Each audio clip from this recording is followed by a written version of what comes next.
And tonight is all about legacy, and what better way to honor legacy than the name that is on this trophy, the Nick Saban Legacy Award. Let's roll that video and give you a few highlights for the man who this award is all about. And when you look back over the history of college football, few coaches have bigger influence that mark Nick Saban, from his early days building Michigan State into a winner, to bringing LSU its national championship, to his journey that has been about one constant thing, y'all, and that is setting the standard. It's been about setting the standard, but it was at Alabama where that standard became legendary. 6 more national championships, a culture built on the process, and a brotherhood that meant something far beyond Saturdays. It wasn't just about winning games, y'all. It was about changing lives. And so his teams believed in him just as much as they believed in him.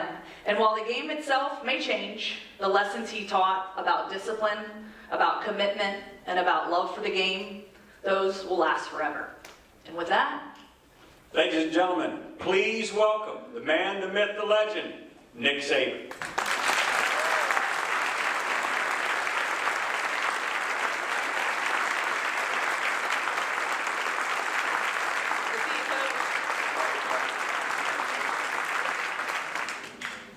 So this play they just showed,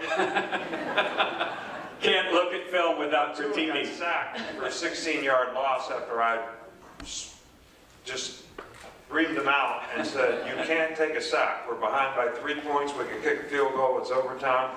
He gets sacked for 16 yards. I break the headset. I'm chewing him out when he takes a snap to throw the touchdown. And then in the locker room after the game, I said, I told you you can't take a sack in that situation. He said, Coach, we just needed more room to throw the ball.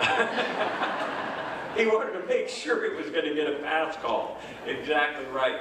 look, he set you straight. I gotta ask you, Coach, you retire the very next year, Emmy Award winner.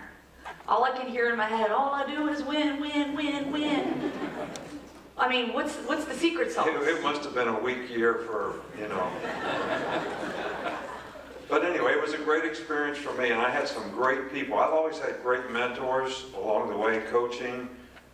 You know, Don James is my college coach, George Perlis, Bill Belichick, lots of really, really good mentors along the way.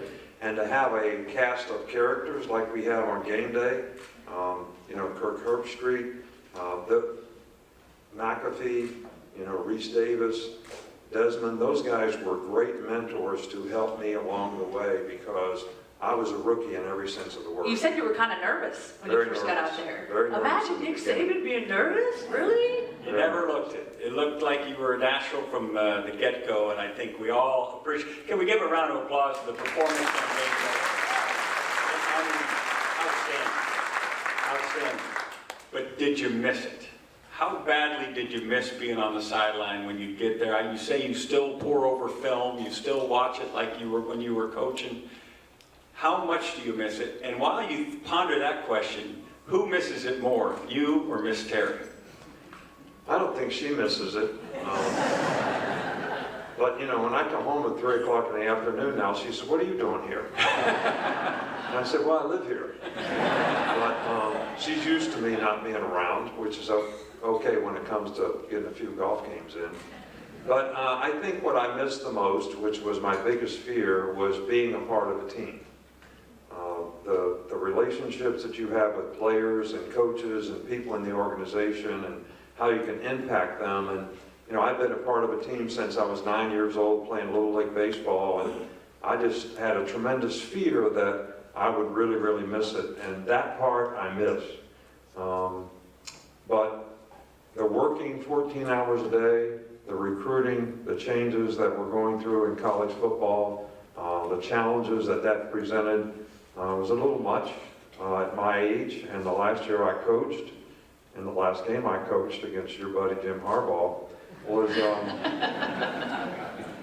really, really difficult. So I thought it was the right time. She thought it was the right time, and we don't have any regrets. And we're happy to be a part of a team, you know, at ESPN on game day. And I speak, and we have businesses, so I try to keep busy. And I think that's been very helpful. So, Coach, what do you say to the rumors that you are returning to the sidelines to coach?